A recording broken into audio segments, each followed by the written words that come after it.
애매한 네. 시기에 집을 파는 바람에 혹시 그 시기 여쭤봐도 한번 될까요? 2017년 아, 17년도요. 초반. 그때부터 시작된 거였는데. 그때 서울의 아파트를 잘못된 시기에 팔아서 요즘 사람들이 말하는 벼락거지가 된 케이스.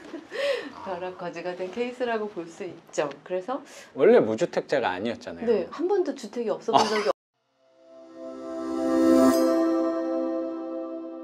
안녕하세요, 작가 관지상입니다. 오늘 제 교육생분께서 수업 끝나는데 또 놀러와 주셔가지고 오신 이유가 구체적으로 앞으로의 방향이나 뭐 세금에 관련돼서 갑자기 부쩍 최근에 재산이 많이 늘어나서 재산이 기하급수적으로 늘고 있어요.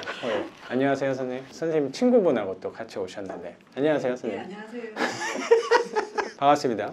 네, 반갑습니다. 정 선생님 같은 경우는 최근에 재산이 기하급수적으로 늘어서 이것도 내가 너무 빨리 달려가니까 잘 가고 있는 것인가에 대해서 또 고민을 하고 계시는 것 같다는 생각도 좀 들어요. 예, 좀 늘어가지고. 그렇죠. 네. 이렇게 계속 가면 될까? 또 고민이 소득이 너무 늘어가지고 월세가 너무 많아가지고 왜 그러세요? 이런 고민을 또 네. 아니 그런 느낌은 없어요. 너무 늘어서 소득이 그런 건 많아서 아니에요? 부담스럽다 이런 건 아니고 이제 재산세를 네. 한 해밖에 아직 안 내봐서 네. 올해 이제 연말 되면 내는 게 많아지겠죠 아마? 그 생각은 조금 부담스럽긴 한데 당장 이번 달에 또 소득세 신고를 해야 되는 게 발등에 불이 떨어진 거라고 또 네, 생각이 네. 들어서 그것 때문에 한번 상의 좀 하시려고 오신 네, 거고 네. 우리 유 선생님 같은 경우는 네. 최근에 수업 들은 지 우리 얼마 안 됐죠? 한 달.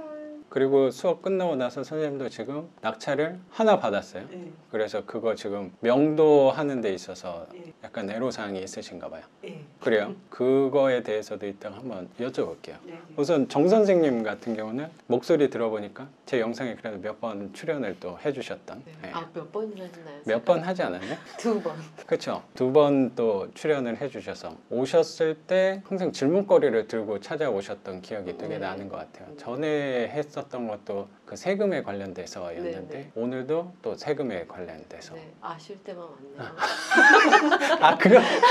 그런 의미에서 뭐 말씀드린 건 아니긴 한데 소개 좀 해주세요. 우선 정 선생님 소개. 저는 결혼한 지 25년 정도, 26년 된 50대 아줌마고요.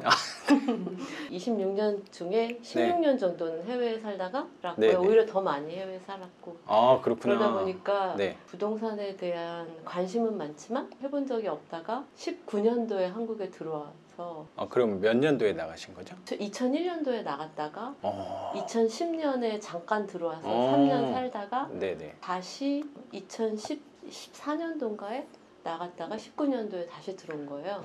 이제 아예 들어오신 건 네, 거죠? 이제는 이제 완전 귀국한 건데 그래 이제 너무 왔다 갔다 하니까 내 집 관리도 안 되는 상황에서 애매한 네. 시기에 집을 파는 바람에 혹시 그 시기 여쭤봐도 한번 될까요? 2017년 17년도요. 초반. 그때부터 시작된 거였는데. 그때 서울의 아파트를 잘못된 시기에 팔아서 요즘 사람들이 말하는 벼락거지가 된 케이스.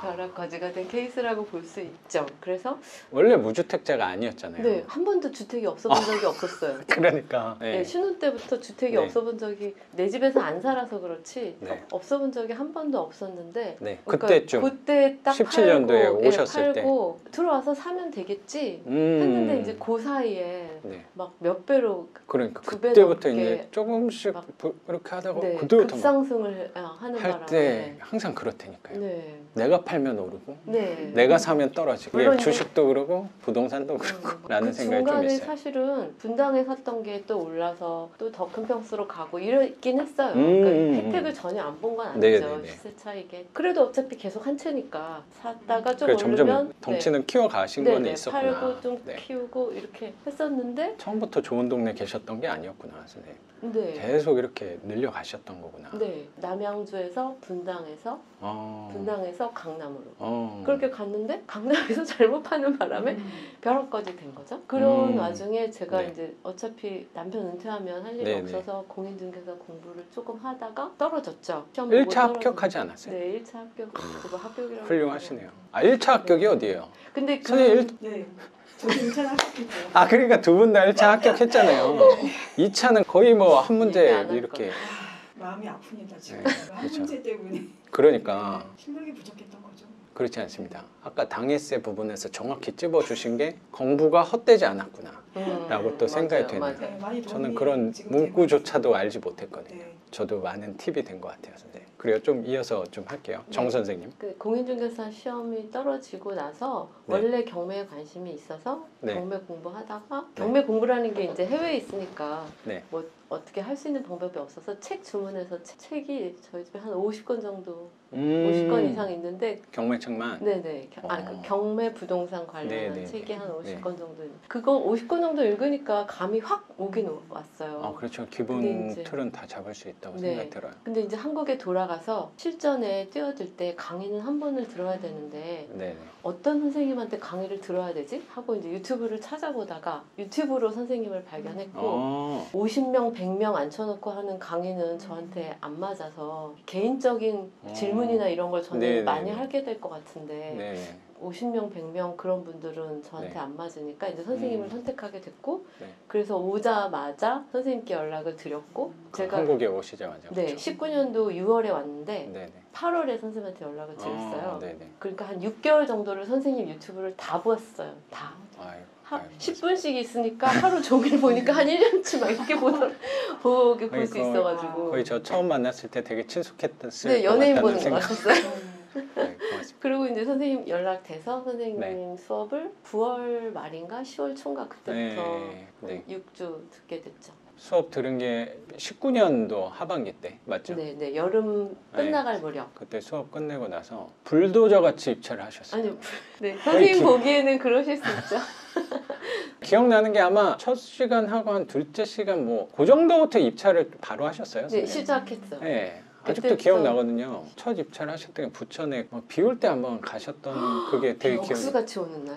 네. 네, 맞아요. 이제 끝나지도 않았는데 입찰도 바로 하셨던 거고 그리고 네. 낙찰도 금방 받으셨고 수업 끝나고 한 1년 서너 달 1년 반. 서너 달 됐는데 선생님이 중간중간 이렇게 연락을 주실 때마다 몇 채시냐라고 여쭤봤더니 항상 채수가 늘어나시더라고요. 근데 한 몇 개월간 뜸했다가 최근 한두 달 전인가 또 연락이 돼가지고 선생님한테 여쭤봤더니 갑자기 그 사이에 또 점프를 많이 하셨더라고요. 부동산이 엄청나게 늘어나셔가지고 제가 너무 놀라가지고 선생님한테 좀 요청을 드렸거든요. 인터뷰 좀 한번 해주셨으면 좋겠다라고 생각이 들어서 지금 거의 한 1년 한 4개월 네. 정도 된 거에 낙찰을 몇 개 받으신 거예요 도대체?